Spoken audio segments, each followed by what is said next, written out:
Hello everyone, this is FIDE Master Viktor Neustroyev. Thank you for coming to my 94th webinar. Today we are going to talk about Kan Sicilian, and I'm sure you will definitely enjoy the webinar and like this opening.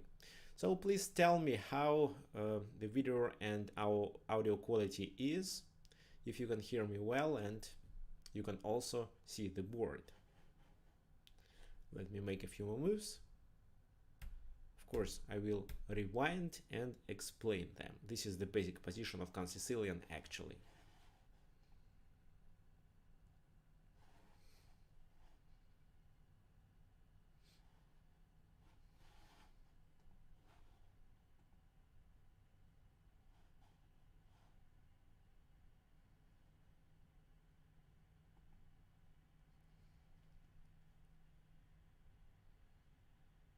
Okay, just want to let you know that I'm streaming this webinar on Twitch as well as on YouTube.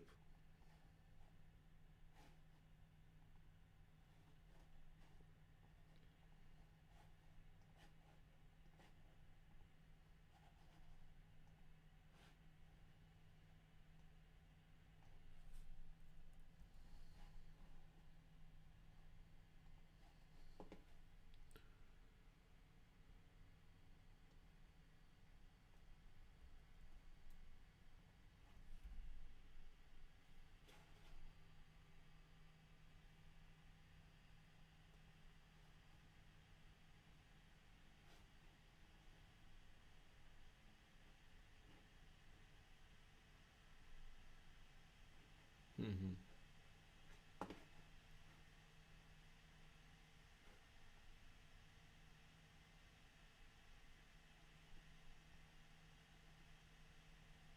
Okay, so the link for you, just a sec.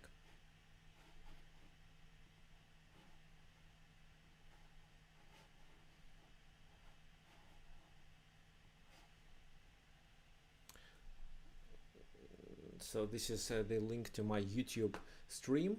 Okay, looks like everything is good, and let's start.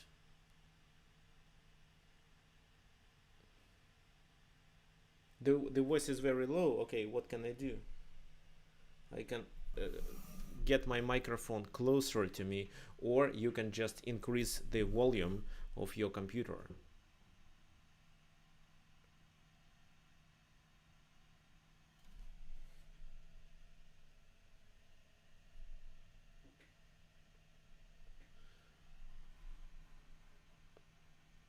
Okay, I think it should be fine now.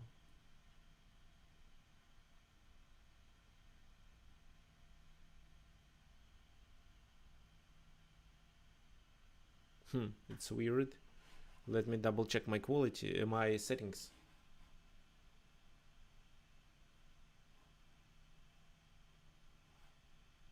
No, currently I'm using this microphone, which is a Rode NT USB, quite a good microphone. I put it closer.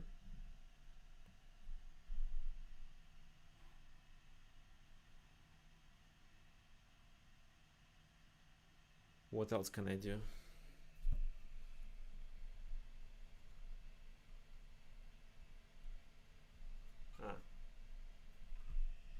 Okay, is it better now? I change slightly the settings.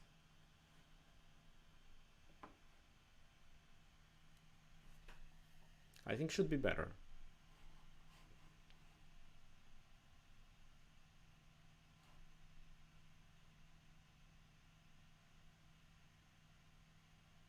Let's start. So today we're going to talk about Kan Sicilian. What Kan Sicilian is. So e4, c5, knight f3, e6, and d4 is a typical move. So first let me explain. The idea of e6 move is to control d5 square, which is sometimes quite important. Of course, d6 or knight c6 are more popular. That's why when you play e6, your opponent is unlikely to be prepared for this opening. But even if you know and he knows how to play, you are likely to know much more than him. and this is a chance for you to outplay your opponent. This is what grandmasters play against the grandmasters who are rated lower than they, because they don't want to get a draw. You know, it's quite common when a black player on the top level agrees for a draw immediately. For example, like Sergei Caro-Kann, he almost always agree for a draw with black pieces, but he tries to win with white. However, if you're playing any game for a win, then this opening is good because it's quite complicated, and if your opponent makes a mistake, you can definitely take the advantage of it, overtake the initiative, and also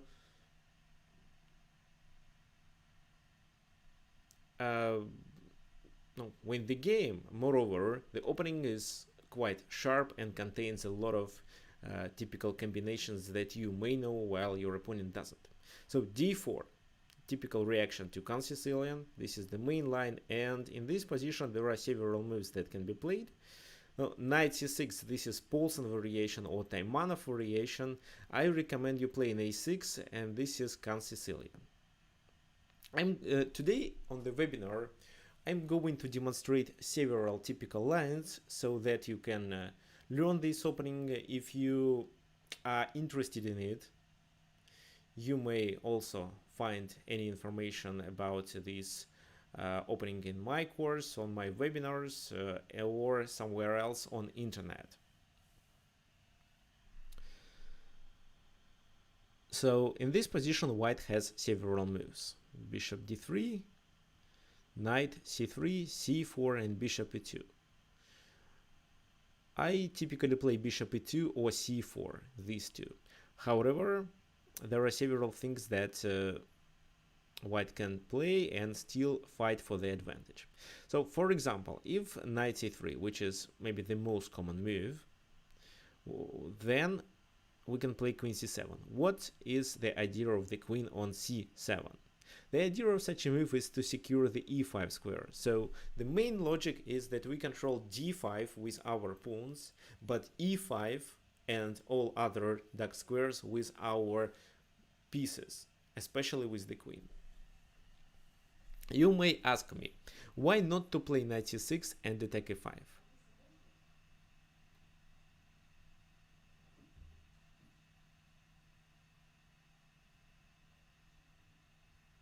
What do you think?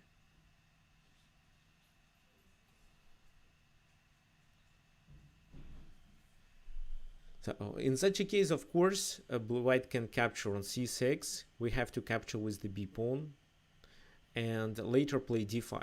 So for example, bishop d3, d5. But this is a well-known position where we spend a tempo on a6, which in this position is a useless move.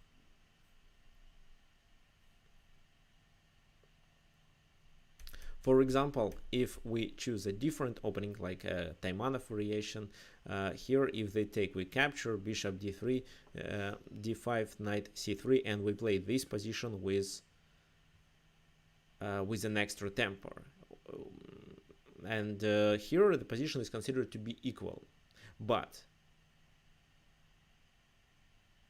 this position is in white favor, however, still playable. So what is the purpose of e6? To control d5 mainly.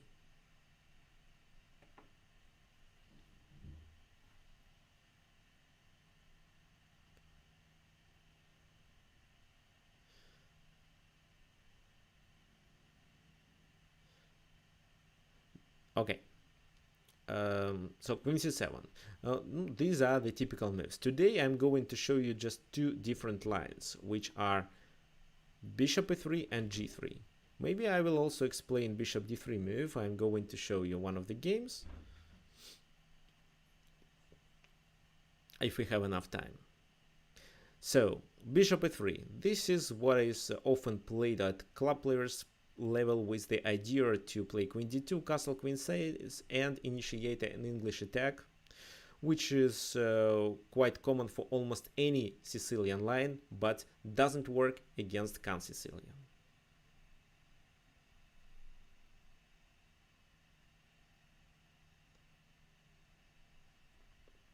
What do you think? Why bishop e3 is not a good idea here? Who can tell me?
Okay, who knows?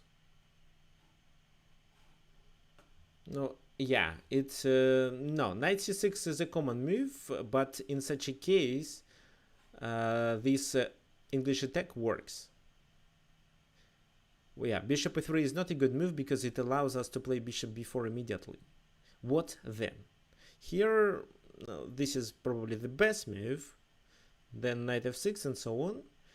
But usually club players play in this position either queen d2 or queen d3. For example, queen d3, knight f6, then what? Well, this is the best move, after which you can just castle and play this position with extra tempo because they spent 2 moves on the bishop move. But what if they play bishop e2? Who can find a tactical strike in this position?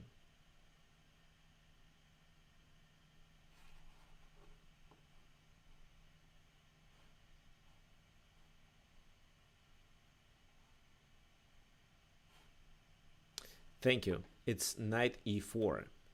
Knight e4, so we're putting the pressure on c3, and if queen takes e4, then bishop c3, and we realize that the bishop is poisoned and white lost the central pawn on e4. If only they take our bishop, we capture the enemy rook on a1. If in this position they play queen d2, we continue with knight f6. The e4 pawn is hanging. So f3, or maybe bishop d3 should be played. What do you think? Let me play bishop d3. This is a more solid move. What do you think we should continue in such a case? How can we take the advantage of the pin and of our piece's development?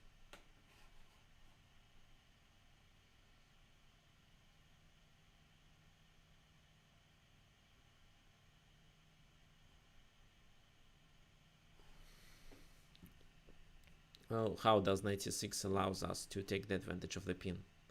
I don't think so. If knight c6, they can probably castle queenside.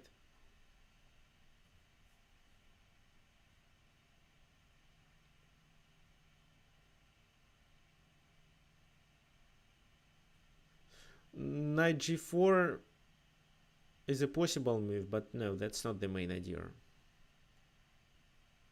There is a much better move.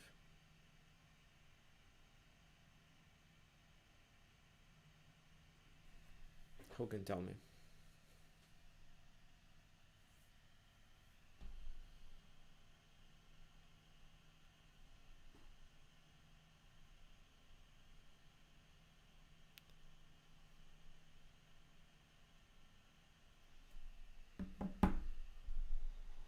d5, exactly. What does d5 allow us to do? First of all, we attack on e4. And if they take, we put more pressure on these two pieces. We are about to capture on e3 or to capture on c3. So, for example, knight d, e2, protecting there, and we take their dark squared bishop. Then knight d7, and black is better. Black has a bishop pair. You may also ask me, why do they have to take? can't they protect, for example, with f3? But if they protect with the f3, we apply another tactical strike, e5.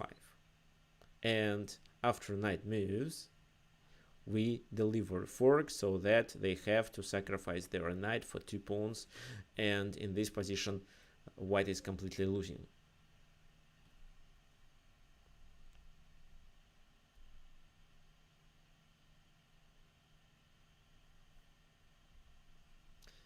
So that's why bishop e3 idea doesn't work against Kan Sicilian. Okay, so there is a good question from Peter B about a3 in the middle of the combination. Okay, bishop b4, queen d2, knight goes there, and then let's say bishop goes there, d5, a3 in this position. If so, we take first, and then we capture on e4 for free. a3 in this position is not a good idea, or we at least capture on c3 and gain a pawn. Or maybe on a3. It's up to you, actually. So a3 doesn't look good. That's why English attack doesn't work. So if you are afraid of black-white plan where they castle to the queen side and attack you on the king side, you can successfully play Kan Sicilian and avoid it. Another move that I would like to show you is g3 in this position.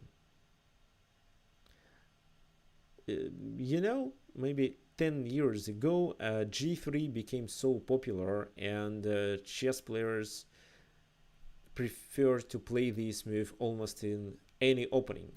It started from Catalan, but even with e4 opening, it's quite common when they develop the bishop to g2. How to play in this case?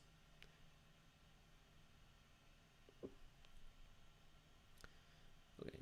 Before answering this question, I'll explain what English attack means. Bishop e3, queen d2, castle queen side, and then a pawn march on the king side with f3, g4, h4, h5. This is English attack. You can also know it as Yugoslav attack. Yeah. So g3, bishop b4 pin still works. What then? There are a lot of moves, but the most common is this one.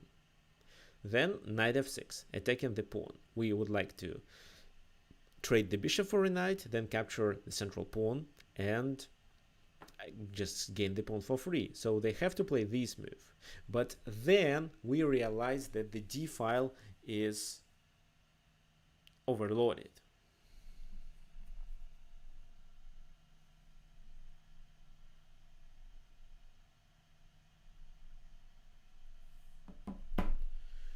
The d file is overloaded, and we can take the advantage of it. How? Offer a trade. And now they can, of course, spend the tempo and move the knight out of the center where the knight is not located perfectly, or they can take, which makes more sense. But in such a case, we apply another strategy. We play d takes c6 and then move our pawn to e5. So in Kan Sicilian, actually, moving the pawn to e5 is usually a mistake because it allows them to occupy the d5 square with their knight. But if we can secure the d5 square with something, for example the c6 pawn, then e5 is definitely a good option. Sometimes e5 can be played even if we lose the control over d5. So what then? For example, they castle, then bishop e7. Why not e5 in this position? This move is a kind of inaccuracy. Who can tell me?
No, who knows?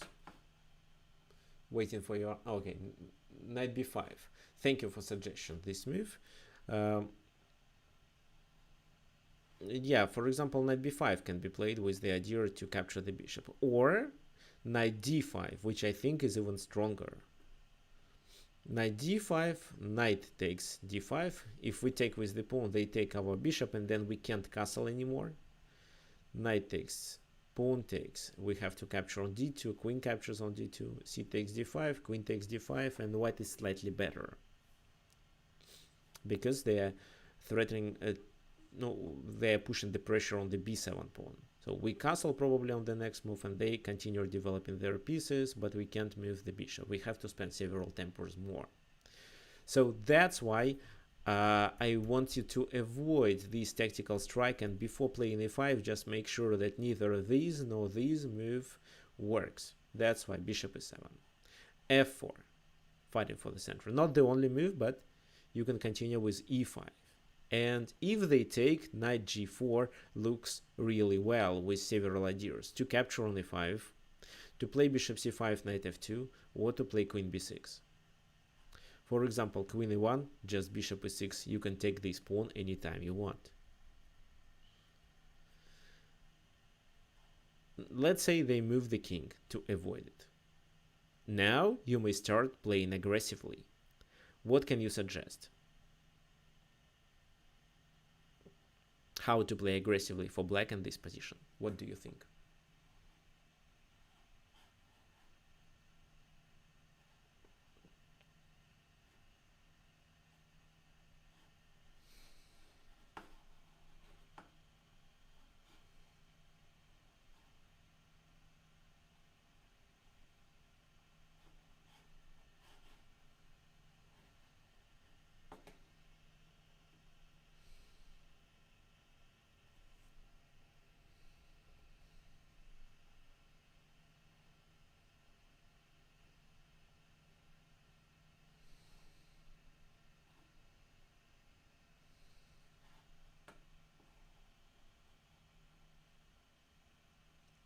Bishop g4, rook d8. Okay.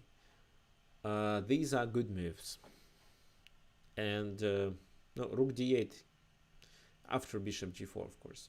Yeah, looks like you're starting understanding the position. h5, the move that I recommend. If f5, for example, closing the position, then b5 we can castle to the queen side. If not this move, what else can be played? This move. And here your kingside attack is really strong, so you can play bishop g4, sacrificing the bishop. If they take, you capture, he goes there, and after bishop c5 the position is absolutely winning. For example, rook f2, rook d8 to pin, and then we are threatening to put more pressure on f2. For example, if f takes e5, queen takes e5, and we continue our attack. Let's say queen e1, then rook d2, queen takes d2, e takes f4, and if they take on f4, we trade and play g3 to gain the rook for free. Let's say king f1, then we just capture on f2, and this position is completely winning. The bishop is trapped. For example, knight g4. They can't capture. Yeah, the material is equal, but white is completely losing. This is what can happen in case if they play g3. This is the attack that you may start. Of course, not everyone will take. Some of them may consider that this is a poisoned bishop, so queen e1 should be played. But bishop g4 is actually an achievement. What do you think? How can we continue our attack in this case? After queen move to e1.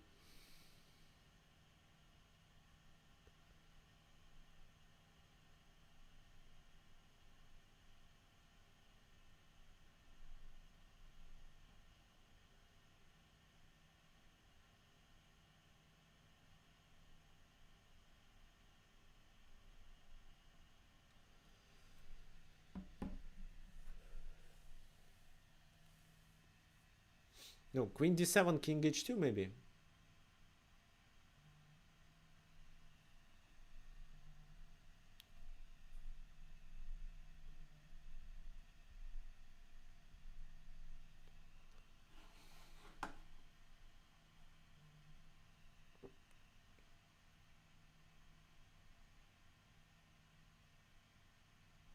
Guys, I'm looking to your comments here on YouTube and Twitch. So queen d7, king h2. Yeah, remember, you are taking the king, so your task is to open up the position, to get rid of the enemy king's pawn cover. What to do to be able to play like that.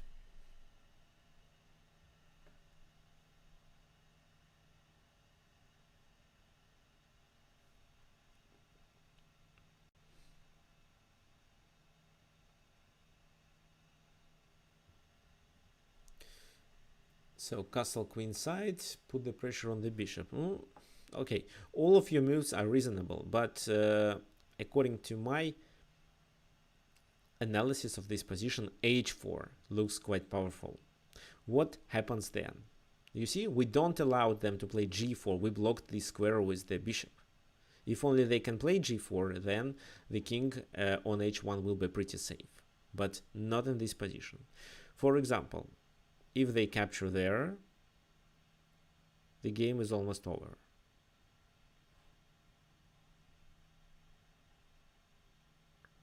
Then what? King goes there, bishop c5, bishop a3, and after queen b6 there is nothing to talk about. Rook f3, knight g4, and that's it. If knight d1, we can at least play rook d8 and capture that knight.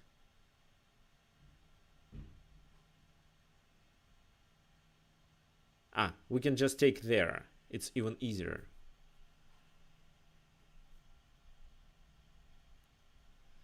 What else can be done? So f takes e5 probably, after which knight h5.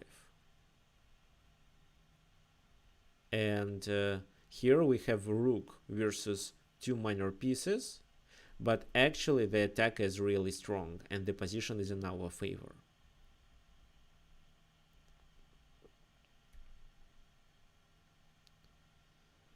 What else can be done? H takes g4, we analyze. G takes h4 is another move. Then castle queenside. They take, we take with the knight. And if bishop h3, what do you think we can do? We are down a piece, plus they created a pin. How to take advantage of it? I mean, how to avoid rook h4? Rook h4 actually makes sense.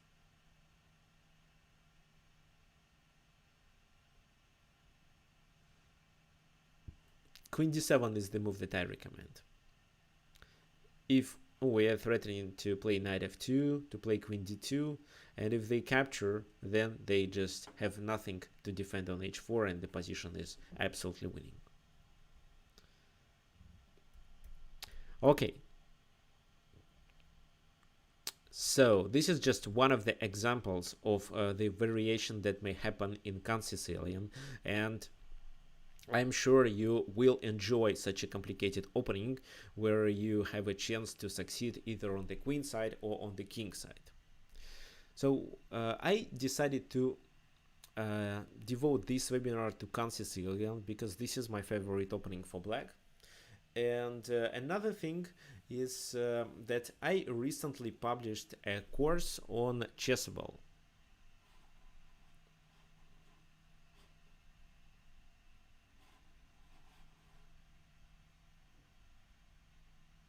So this is my course published on Chessable. I also asked them to make a flash sale today for my subscribers.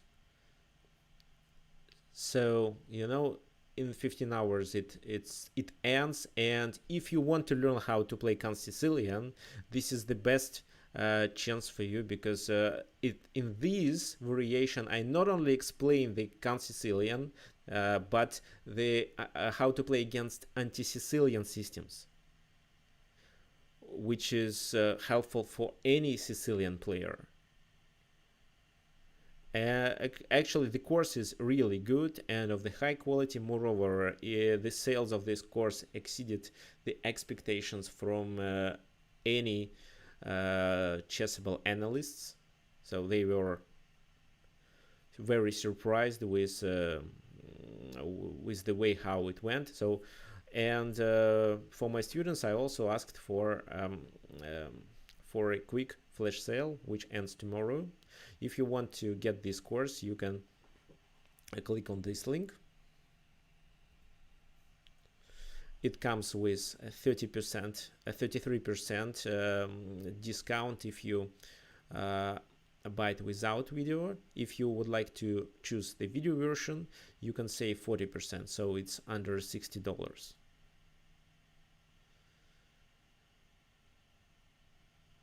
If you are still thinking about if you need this opening, just watch this video and decide if you need it or not.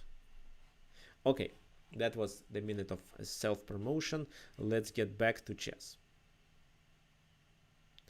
and to Kan Sicilian variation.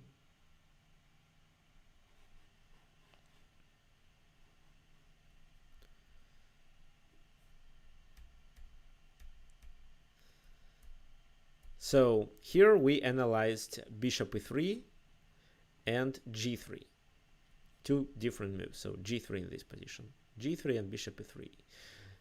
Looks like black knows what exactly to do and how to get the advantage. Believe me, these are very common moves, especially g3. This is what I faced several times. This is what grandmasters even play. Okay, now let's talk about another possible move. So e6, d4, c takes d4, knight takes d4, a6. So this is the main line of Kan Sicilian, and bishop d3 is nowadays considered one of the most dangerous openings or lines for white. I mean, it's quite dangerous for black. Black should know what exactly to do. And in my course, I recommend you playing these: bishop c5, knight b3, and bishop a7. This is how Fabiano Caruana, for example, plays. What then? For example, knight c3, knight c6, queen g4, attacking on g7, and we can sacrifice the pawn and let them capture on g7. Later, if we have enough time, I'll demonstrate you the game between Emanuel Berg and Vasilin Topalov of this exact position. And of course, white didn't take, it was too risky. For example, queen g7, rook g8, queen h6. What do you think black can do?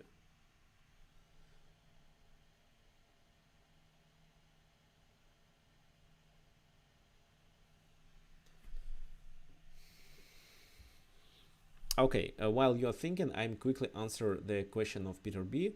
So what is the purpose of e6 besides d5? No, yes, you are right. It's to activate the dark square bishop earlier in many variations.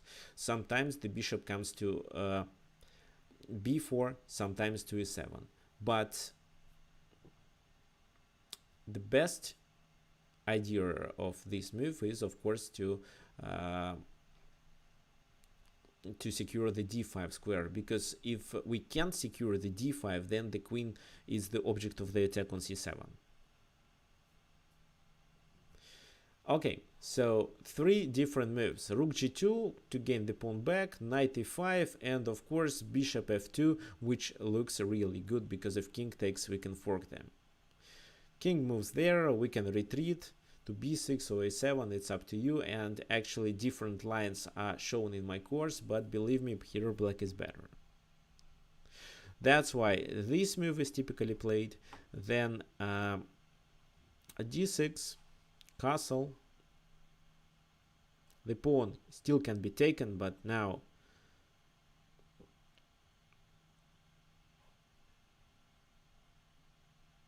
b5. If this move is played, then knight e5. Wait, no, I'm missing something. So here Yeah, exactly. So here knight e5 first, and if this move, then bishop b8. I'm going to demonstrate you later the game of Topalov, who played this position with black, and he did really well. This is what I show in the course. However, there on Chessable, some students asked me for something something different, because bishop c5 contains a lot of variations. They would like to play something that is not well discovered, and I didn't give any alternative in the course, but today I would like you to remember about another alternative. It's g6. One of the uncommon moves. However, this move is even played on the top levels, for example, by a lot of grandmasters such as Gata Kamsky, Alexei Shirov, and even Evgeny Alexeyev. What's the idea? Of course, to fiancetta. What may happen then? No, there are a lot of moves. First of all, let me explain the most or the weakest moves, such as knight d2, for example. Knight d2, bishop g7, knight goes to f3 to protect the knight on d4, d6 to secure e5, castle, knight f6, queen e2, for example, castle, rook d1, and we play this move. And then we play queen c7. Now, when we see that nobody can occupy the d5, we may play e5. And we should also activate our light squared bishop. Usually we do it with a queenside fiancetta, maybe b5 or b6. Here b6 works better, because if only we play b5, they can play a4 and undermine our flank. No, black is better in this position. According to the engine, black is better. You may say that the position is equal. Both sides has its own advantages and disadvantages, but I believe if black can fiancetta the light squared bishop, black will be better. Their bishops are much better, while the bishop on d3 is really bad. Another weak move is bishop d2 in this position. This move, of course, makes sense. The bishop comes to c3, like that, but then just e5. He goes back and attacks, knight protects, castle, knight g7, knight bd2, and now just d5 opens up the position, and again black is better. Both bishops are really better than these two bishops, plus black controls the center. The only thing they need is just to castle. If, for example, white castles in this position, then bishop g7, bishop e3, knight e7, and this is where they have to choose to play knight c3 or to play c4. But these moves will be analyzed a little bit later. So, for example, let's look at c4 move,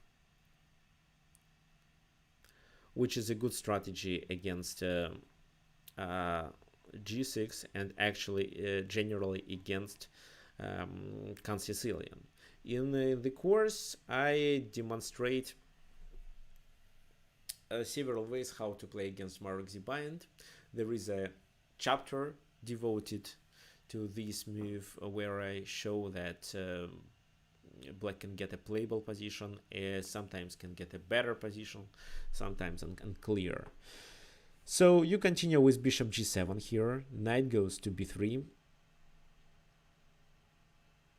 knight e7, knight c3, knight bc6. So generally it's good. We can make a few more moves. Bishop g5, but bishop g5 is the object of the attack. Knight goes there, or bishop goes to g3. And then this is our plan. Activate the knight to g6, which is good. The other knight comes to e5, and we just need to activate the light squared bishop. In this position, I analyzed 3 different games. So Yakovenko against Artemyev, Caruana versus Grandelius, and The third one, Dmitry Kokorev against Dmitry Bocharov. So here, okay, let me answer the question. Why knight b3 but not bishop c2? Wait, bishop c2, the pawn is hanging.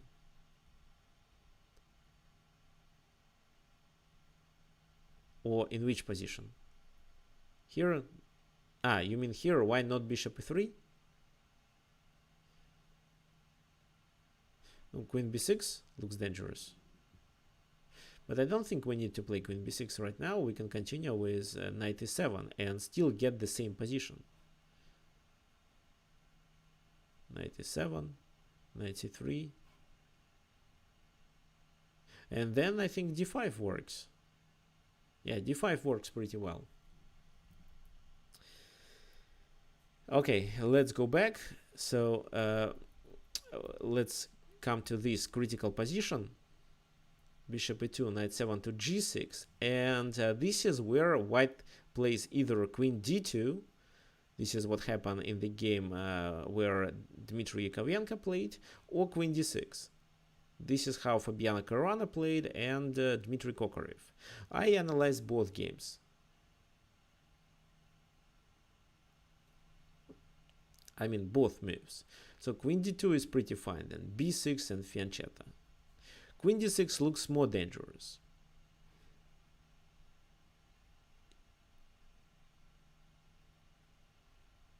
Knight f4. What can be played now? They can take. They can probably do that, but then with queen g5 we start the attack.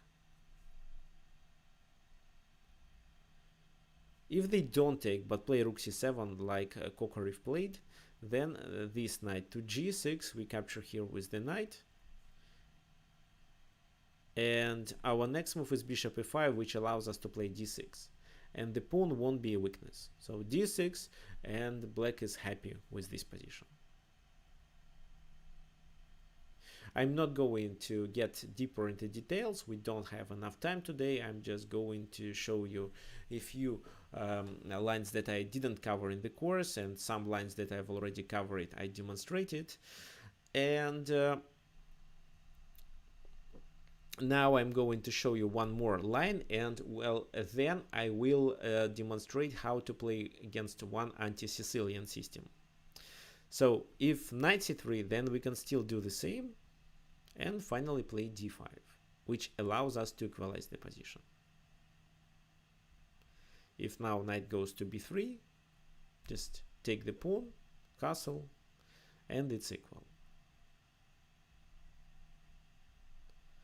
You see, so e6, knight e7, and d5 to open up the center, giving no advantage for white.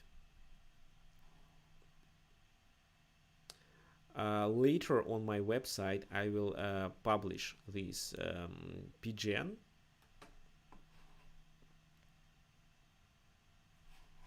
Just a sec. Let me show you.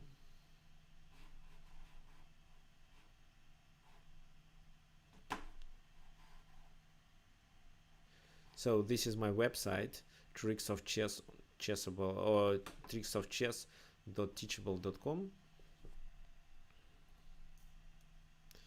And the link for you. So if you click online courses, there will be a list of my courses. And here in my blog, I also make a news about this Kan Sicilian course on Chessable. And here below this picture, I will upload the games and the recording of this webinar. I'm going to show you the link. Okay, this is the link. Okay, now let's get back to Lichess and the game analysis.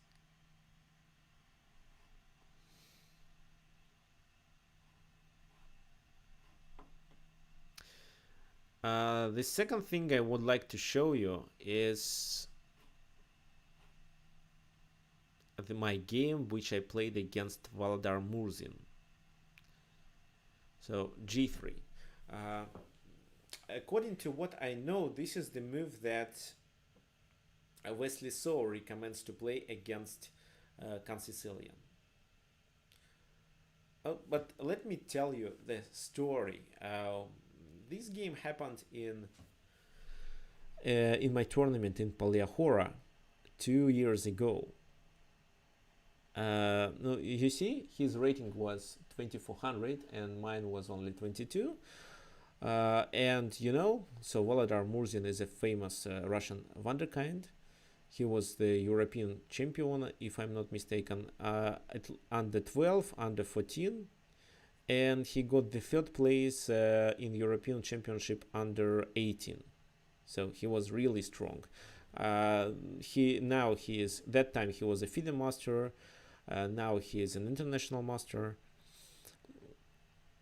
And I knew that I'm going to play with him with black pieces. His main coach was and now is Mikhail Kabalia, who actually plays this line: c4, knight f6, knight c3, queen c7, and a3. This is what he plays. And I was actually preparing for this line. You know, in my course, I recommend you playing b6 and then hedgehog, like that. But another option, and which is quite sharp, is knight e4. So sacrifice the knight to be able to gain the knight back with queen e5. This is the line which is quite understudied, and of course grandmasters play it from time to time, and the most famous black player who enjoys playing this line is Levon Pantsulaya. He's 2600 FIDE rating, and well, the position is unclear. Of course, white is down a pawn, but they definitely have a compensation. How do people usually play? Bishop d3 to protect. They can't protect both. If only they do this move, we can play either d5 or f5 and gain the material back. So bishop d3, this move, then they play queen e2, bishop a3, attacking our queen, while we are trying to play f5, knight c6, and finish our development, but keep an extra pawn. This is the line that I analyzed before the game against Volodar Murzin, and I was ready to play it. Another game that I watched was his previous game against Grandmaster Dmitry Gordievsky, where Gordievsky played as I did and successfully defeated. This is what actually happened here. Why do I demonstrate this game? Because several of my students asked me about this line, because that was Wesley So recommendation, and I would like to show how to successfully play against Wesley So novelty. No, it can be hardly called novelty. Yes, exactly. Black is in this position. Black is pretty far behind in development, but gets extra pawn. What in this position? So here they can play d4. They can play like Murzin played. They have a lot of plans. I played knight c6. There is no need to play a6 if we are not expecting the knight or the bishop coming to b5. So here, while he played g3, he is likely to fiancetta on the next move. There is no knight on c3, that's why knight b5 is not a threat anymore. So knight c6, bishop g2. Knight f6, attacking the pawn. If only they play e5, I play knight g4 and the pawn dies. The main move is queen e2. What do you think? Which strategy and which exact move black should play to be able to get at least equal position?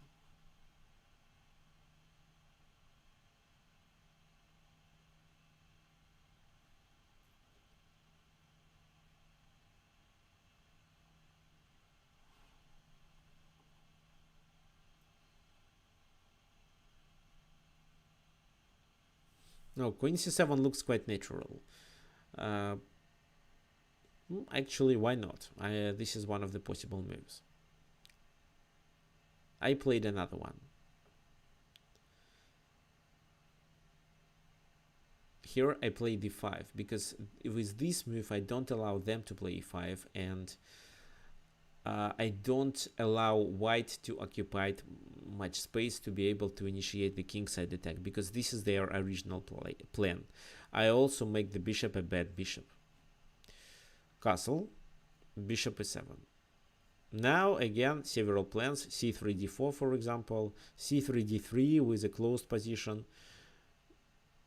Yeah, and actually that's it. c3, castle, d3.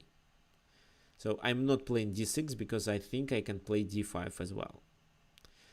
Now after d3, bishop g5 is a kind of a threat, because if he takes my bishop he can control d5 with more pieces. That's why h6. Knight a3, he comes to c4. I may play d6 and this is not a mistake, but I played rook e8, and after knight c4 just bishop f8, saving time because I'm planning to play d5. Rook e1. Now I play d6. My goal is to play bishop e6 and d5 after that, take with the bishop, maybe trade the bishops off. He plays knight a3, bishop e6, and one of the most common plans that actually Murzin was familiar about is knight h2, knight g4. This is exactly how he plays. But first I play d5. He'd better take, I believe, but if he takes, the position will be in my favor. Bishop d5, so c4, bishop retreats, it's pretty fine. For example, I could at least take, or I could play knight d4, bishop d4, g2, and then I take on d4 with my queen, and then attack the backward pawn.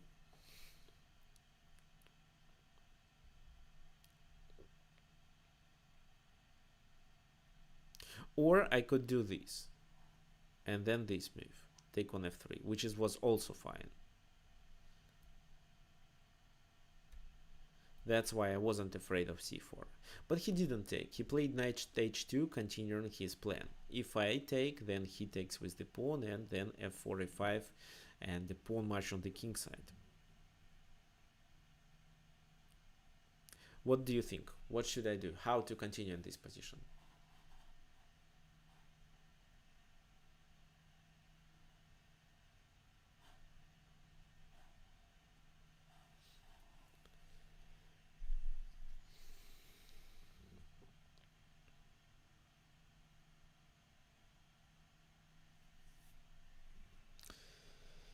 Okay, I'm waiting for more suggestions. There is only one option suggested by you guys. Oh, okay, yeah, thank you.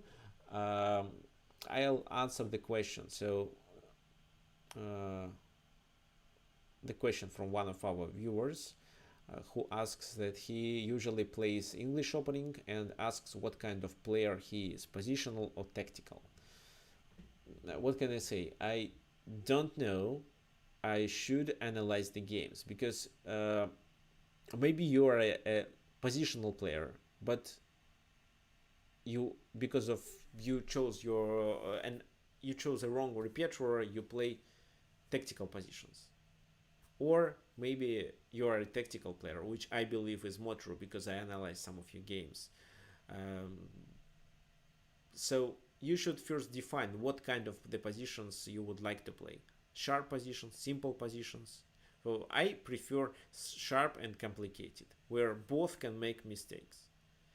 It's much easier to play for me, because there are a lot of opportunities. My task is just to choose what exactly to play. Plus, I think my calculation abilities are quite high, and my tactical vision is also good. However, sometimes I can also play positionally, especially if I understand and if I'm quite familiar with the position I get. So you may define your playing style. You can define it yourself actually. Just look at several positions and tell yourself which one you would prefer. Or you can ask your coach, for example, if you are a tactical or positional player. And then, after you define who you are, you should choose your repertoire. Kan Sicilian is mainly recommended for tactical players. However, if you're a positional player but learn this line a lot, you can still play it. So the moves candidates: d4, queen d7, and rook c8 here, which all looks good, but no, queen d7, knight h g4, which is actually part of white's plan. d4, this is what I played. If they take, I take with the knight, of course, to play against the backward pawn. That was my goal. They played knight f5. Queen d7 now, threatening to take g4. I forced them to play g4, and now knight g4 cannot be played. D takes c3, b takes c3. I played this move, which was not the best move, but still possible. Bishop f1. And this is where I made a mistake. No, I can't call it a mistake. There was a much better move. I chose maybe the second strongest move. What do you think what my plan should be? White has the backward pawn on d3, which is potentially the object of the attack. One of the best strategies is to block this pawn with a piece on d4, but I can't do this with the enemy pawn being on c3. So what do you think black plan should be?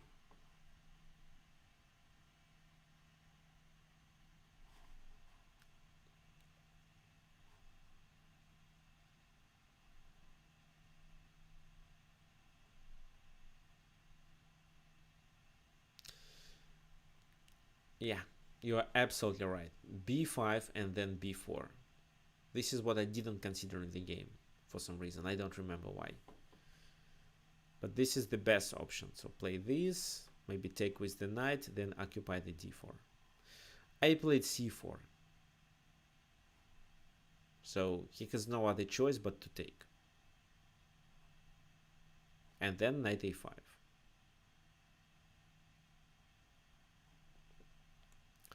Queen f3. The idea, by the way, what's the idea of queen f3 move? Who can tell me?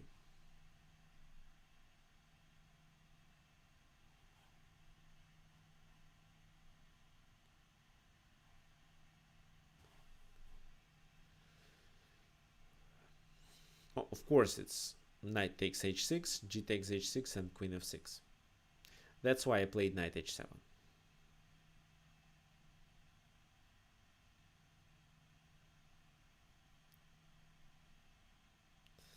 Oh, he should play h4. However, he did bishop a3 move, attacking my pawn. I decided to take on c4. Bishop takes a7. And in this position, I didn't play my best move. I just wanted to gain the material back. That's why I played rook e8, to be able to attack there.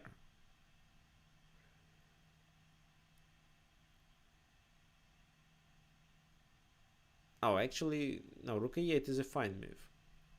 He took on c4, I took bishop a3. If he didn't take, for example, if he moves the bishop immediately, I can take the bishop and then take on a2. And then I'll be playing for a win. So rook e8, bishop c4, bishop takes c4. He retreated, and I didn't find anything better, but decided to capture on a2 to equalize the material balance. A better move in this position was queen c6. You see, the pawn can't move. I'll capture it anyway. If he does something like that, then I can play rook a4, double the rooks, capture on a2 with my rook, and keep it active. That was a better strategy, but that time I was too scared and wanted to make the position as simple as it could be. Oh, trading of the bishops on c5 can be a plan, but is not required. So I took there, then he played queen g3, queen d3, attacking everything. He does this move to protect on c3 as well as on e4. I trade the queens, and I'm slightly better because of the bishop pair and because of my piece's activity. So I'm trying to attack. Knight g5, if he takes, then the pawn on c3 becomes a weakness, plus I get a bishop pair. Knight a6, knight f3, f6 protecting it, knight f5. Now I decided to enter his camp with rook d3. g5 I take once and move my rook there. Here the best move for him was to play rook a1. After which I would retreat to c4 and still be attacking on f3, so the position will be slightly in my favor. But he did this move. Bishop b1 with the idea to capture on e4. G takes f6, g takes f6, and knight g3. What do you think? How to continue?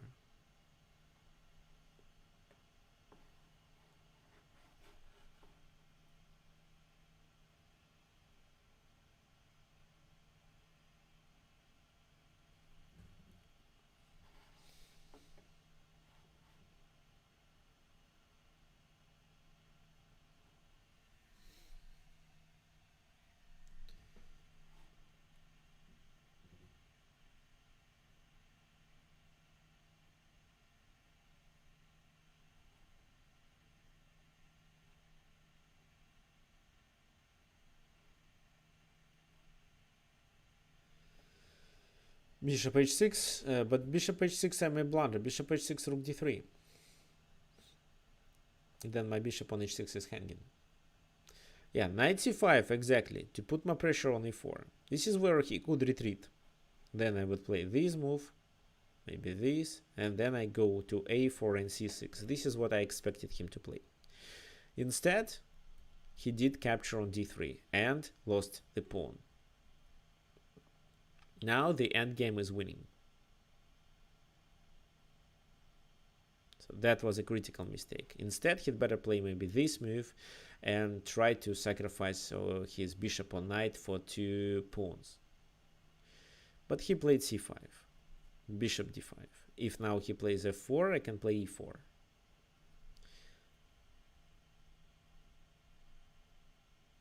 f5. Preventing knight e4 move. And after he played f3, what do you think I did?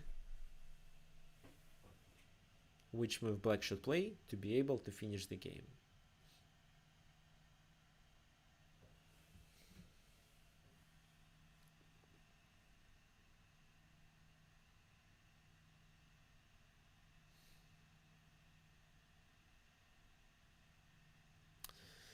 Yes, you're absolutely right. It was bishop f3, after which he resigned.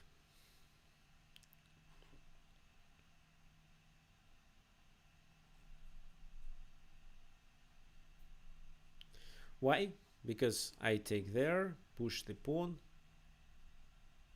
and then take the one on c5. Oh, if king f4, I can even do this.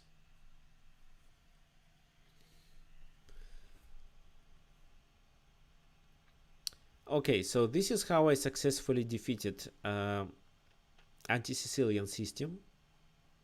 g3 as the third move. And here, after queen e2, I play e5. And this move, of course, can be considered by some people as a tempo loss. But this is how I fix his pieces. Now his queen e2 and bishop on g2 are not so good. This is how I prevent their plan. And then I didn't lose any tempers after that. So, oh, maybe here. But you see, he spent so many moves developing his knight. Knight a3, knight there, then there.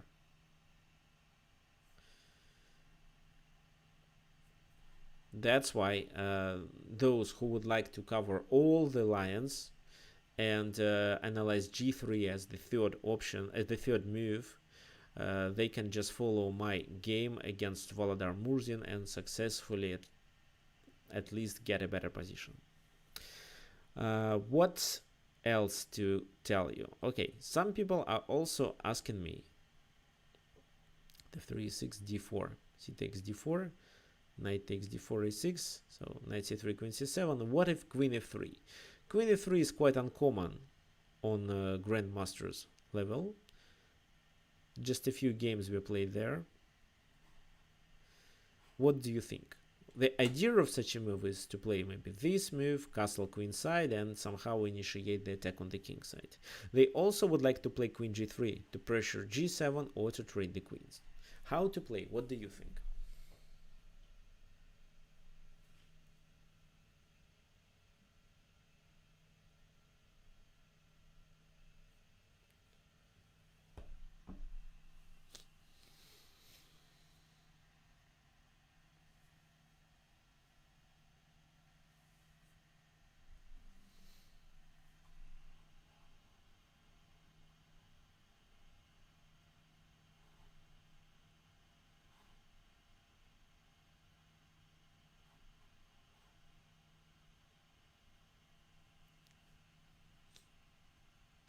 e5. No, yeah, but knight d5. Bishop b4, but actually it's protected. Knight f6 is of course a natural move and can be played as well. But I here recommend you playing b5. If e5, you can play bishop b7.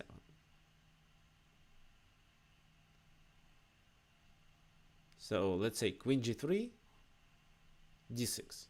I don't want to trade the queens. Your queen on c7 is really good. It's attacking on c2. And usually trading queens in Kan Sicilian is in white favor. For example, bishop d3, knight f6, castle, bishop b7. You are threatening with b4 and take there. f3 to support e4, knight bd7, a4, b4. Let's say the knight moves. And what do you think you can do? Because we need to castle somehow. How to deal with the weakness on g7.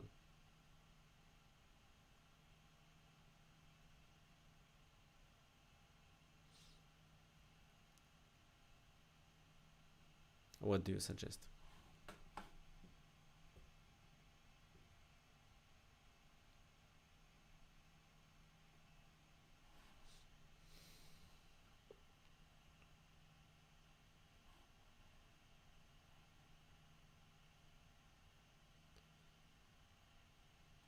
Knight h5. Well, knight h5, queen h4, you have to retreat with the knight.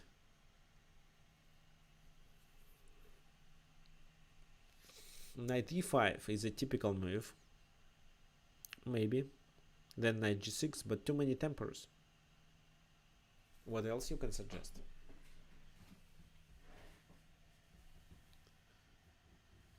Knight e5 with d5 coming. And what's the idea? Because knight e5, then d5. They can play f4.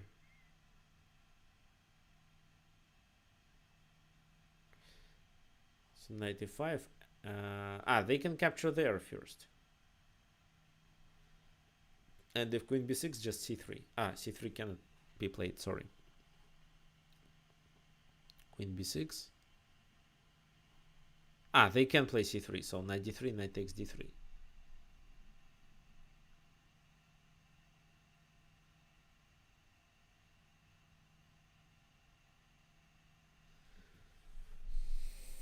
h5. And if they take on b4,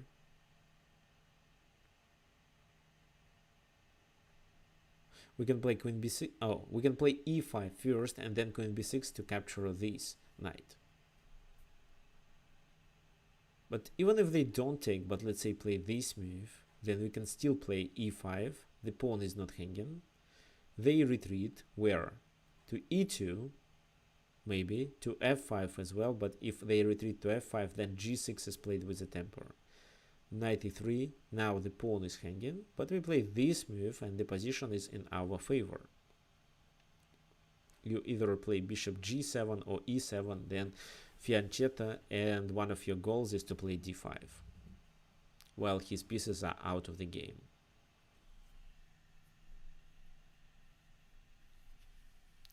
Okay, this is what you can play if they play queen f3 as the sixth move. But let's go back. I want you to understand that in my Kan Sicilian course, which is called the Victorious Kan Sicilian, I demonstrate a lot of anti-Sicilian systems, such as knight c3 as the second move, b3, well, b3 in this position, b3, b4, a Lapin variation, and even Smith-Morra gambit. So you can not only learn the Sicilian,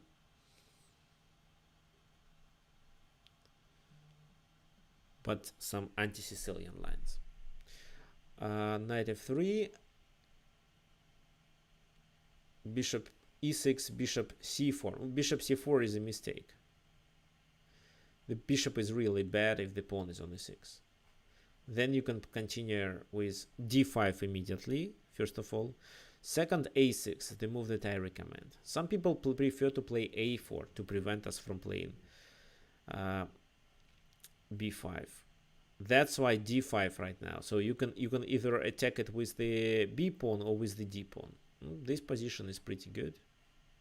Where bishop a2, knight c6, for example, or maybe queen e7 first, then knight c6, because yeah, queen e7, queen e2, knight f6. If d4, take and play c4 to close the bishop. Sometimes if white wants to play knight c4, they choose a different move order. Knight c3, e6, and bishop c4 here, because now d5 doesn't work. We don't have enough defenders. Here we play a6, a4, knight c6, knight f3. What do you think black should continue?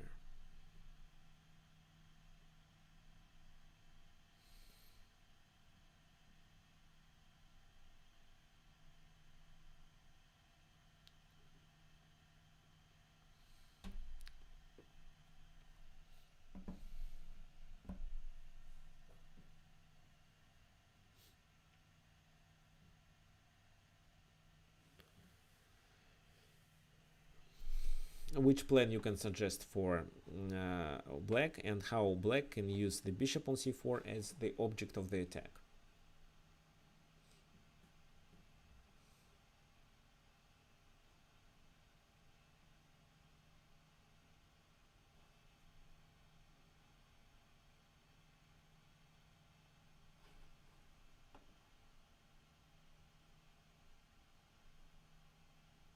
What do you think?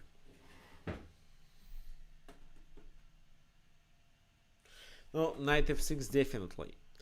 Knight f6, and this is where you should understand that e5 is a bad move. Just knight g4 and queen e2, queen c7. The pawn is lost.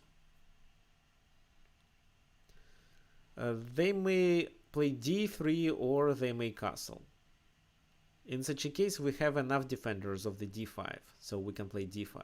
Pawn takes, check, but who cares? It just allows us to develop the bishop to be able to castle later.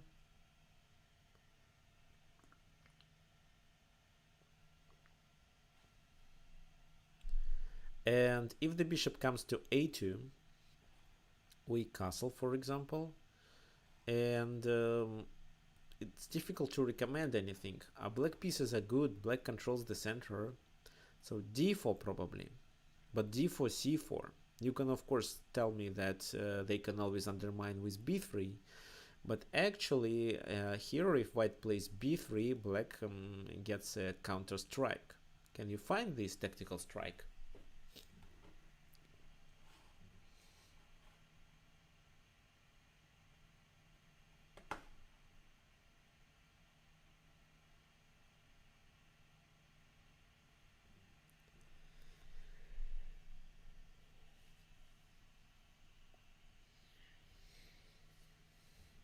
Yeah, it's bishop b4. That's right. Such a move, we attack the knight. So they can probably do this, but then bishop g4, threatening to capture on d4.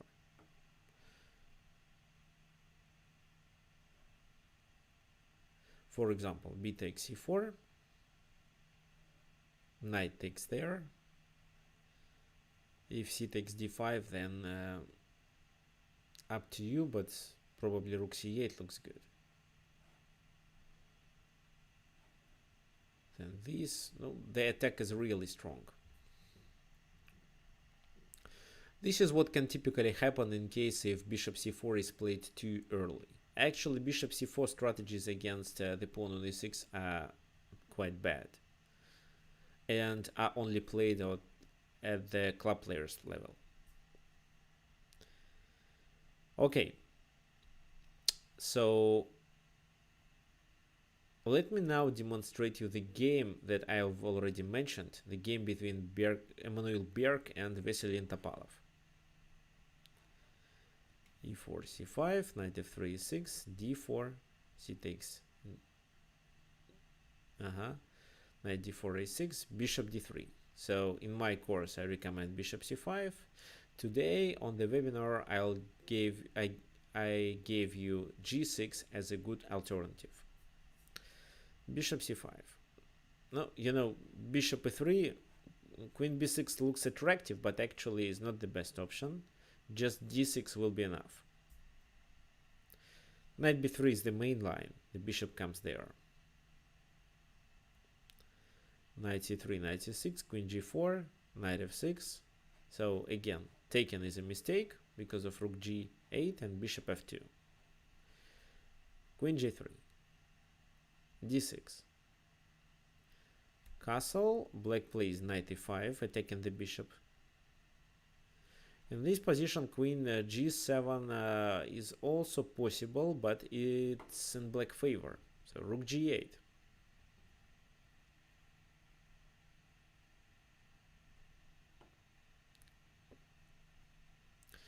Okay, guys who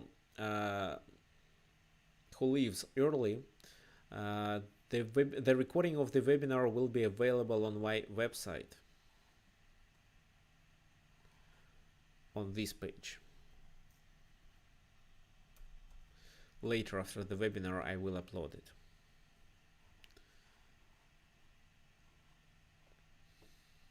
Okay, so rook g8, queen comes there, and after b5 we have the compensation. We can maybe play knight fg4 instead. Anyway, this is what is also shown in my course. So bishop e2. Here knight g6 secures most of the problems. Castle, and if he does bishop h6, knight g6 works pretty well. Bishop f4. Bishop b8 with the plan to play b5, knight c4 and so on. Rook a d1. We have to play with the queen, or another move is bishop d7.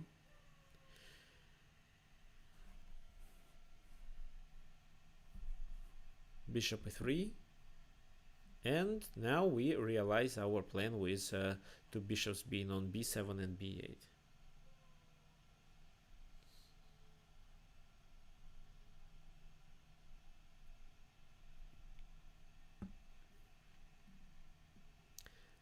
f4, knight goes to c4. They can't let black to have the knight on c4. They always take.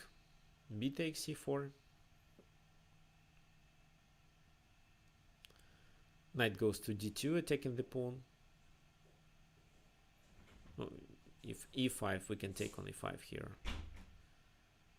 So looks like they are threatening to take the pawn, but we can play bishop b7, and if now they take, we capture on e4.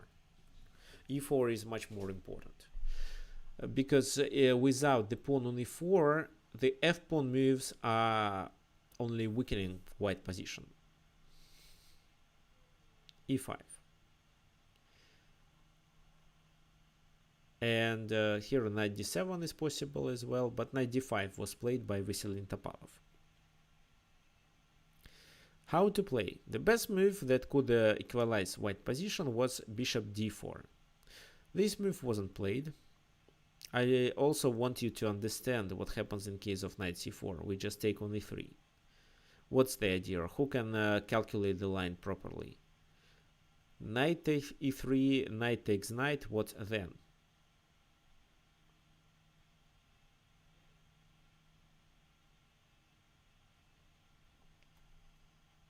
Yeah, bishop a7 at the end. No, if queen takes, then bishop a7 immediately, of course. Here, bishop, queen c5 maybe. Or, yeah, queen c5 first, kind of a double attack. And e5 cannot be protected. But bishop a7 can be played as well. That's why after knight d5 he plays this move with the intention of bishop f6. But queen c5 check, king goes away. What do you think we should do to be able to prevent bishop f6 or bishop h6? This is another very important defensive resource by black. What do you think this resource is?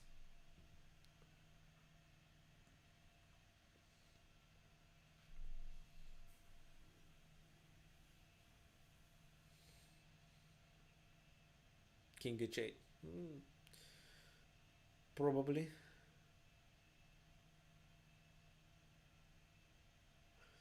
King h8 actually looks too slow.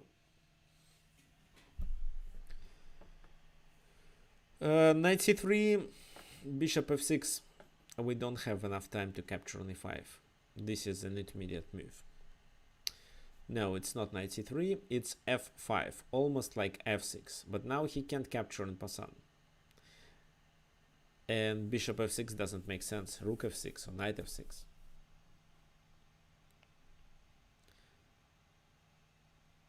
What white should do? Actually, now black is playing for a win. White wants to do the same thing. That's why he decided to sacrifice the knight. That was a weird sacrifice, actually. If he, for example, tries this move, queen c7, knight d5, bishop d5, bishop retreats, then maybe rook a7, and black is better because of the bishop pair. But at least the material is equal.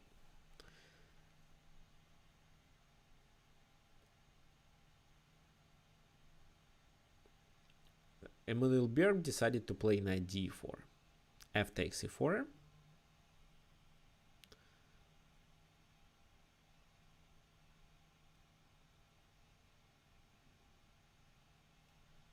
If then they capture on f8 first, we capture with the queen, and after knight e4, which move we can play?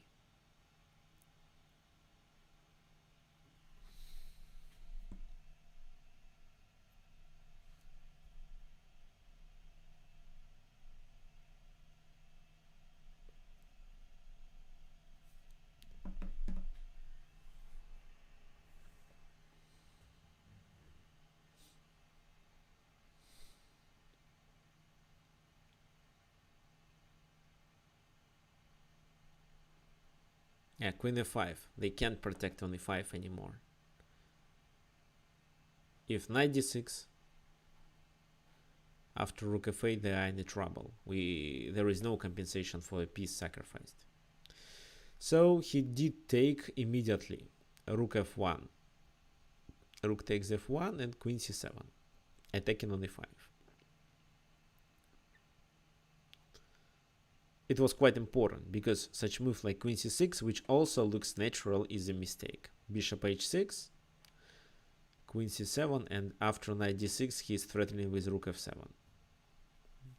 That is definitely in white favor. So queen c7, queen g4 attacking on e6, but letting us to capture on e5. Then queen h5, threatening with a mate.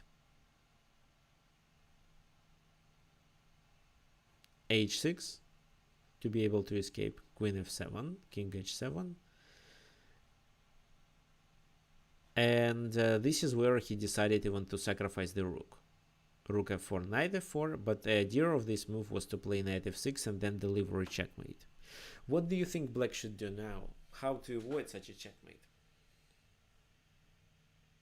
Looks like white combination works, but actually there is something that white missed in this game. What did white miss, and how can we win the game as black? It's a check, so we have to somehow react on it.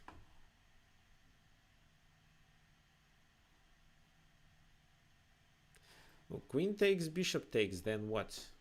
Please share the line.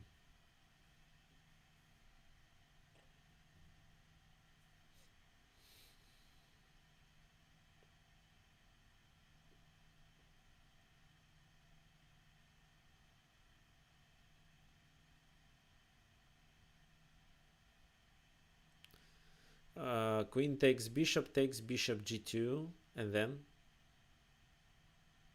then bishop a7. That's right. Queen takes, bishop g2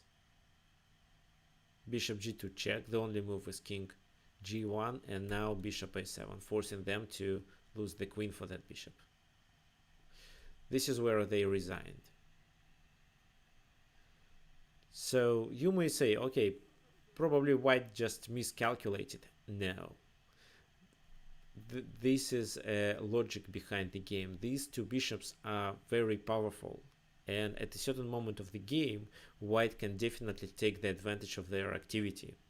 Here it happened after move 30. Once I played a game where I also took the advantage of these two bishops on b7 and b8. It was a blitz game I played in Tunisia, and I successfully defeated my opponent, who was an international master.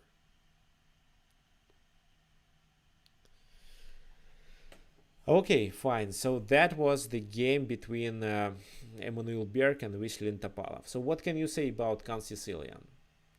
How do you like it? Of course, today I couldn't show you everything.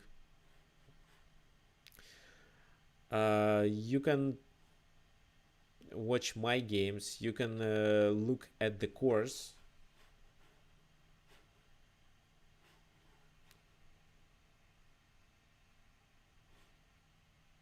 Yeah, for example, if you look at the course,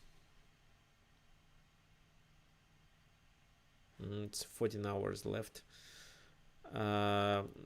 Just watch this video to analyze, to watch the lines that I show. If you think it works, then today is the best chance, because I asked Chessable for a flash sale, which will work only until Monday. So only 14 hours left. There will be no such a sale in the nearest 6 months, I believe. So that's why this is a good chance for you. There are a lot of lines. Everything is covered. What wasn't covered, what was covered today at the webinar. So if you think this opening is for you, you may try, learn, and apply it in your games. Anyway, even if you think it's not suitable or you're not sure, they have a 30 days money back guarantee. So you can ask for a refund if you didn't like the course, or you think the opening is not good for you. You are more a positional player, or just prefer different positions. Up to you. Okay, what else? Please don't forget to send me a friend request on chess.com.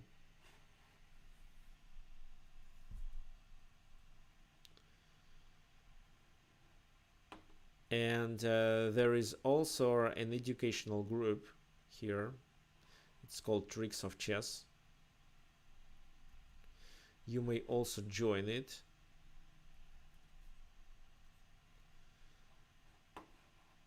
For example, at least there you may find the recordings of almost all the webinars. For example, this is live of the webinar 94. And of course, don't forget to subscribe to my YouTube channel.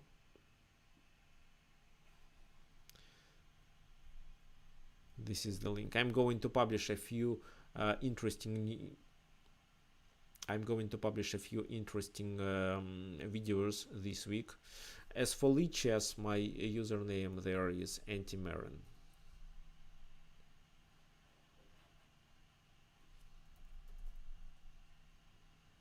So here it is.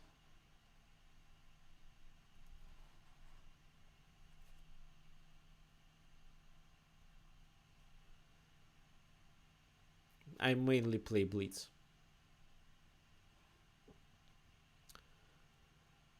Okay, and of course, don't forget about my website. The Victorious Kan Sicilian was published in August, and today, because I conducted a webinar, I asked them for a flash sale. I also made a course about calculation, which I'm sure will be helpful for you as well. So this is the link if you are interested. There is a coupon code webinar 93 that still works and can offer 60% discount if I'm not mistaken.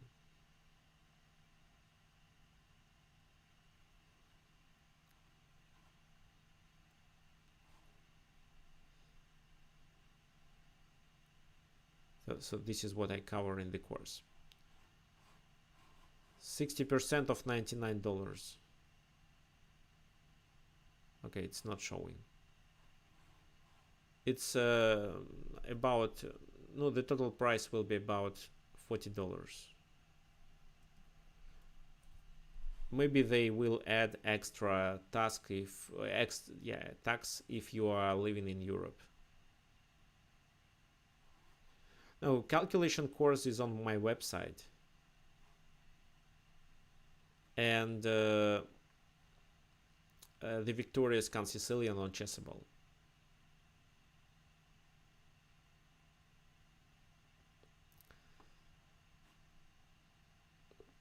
Okay, so guys, thank you for your attention. If you have any questions and if you are looking for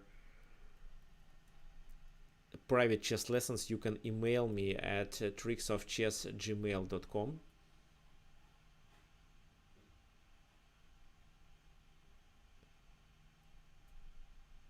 So, and of course, I wait for everyone next Sunday, where I'm going to conduct another webinar. If you would like to suggest a topic for the webinar, you're welcome.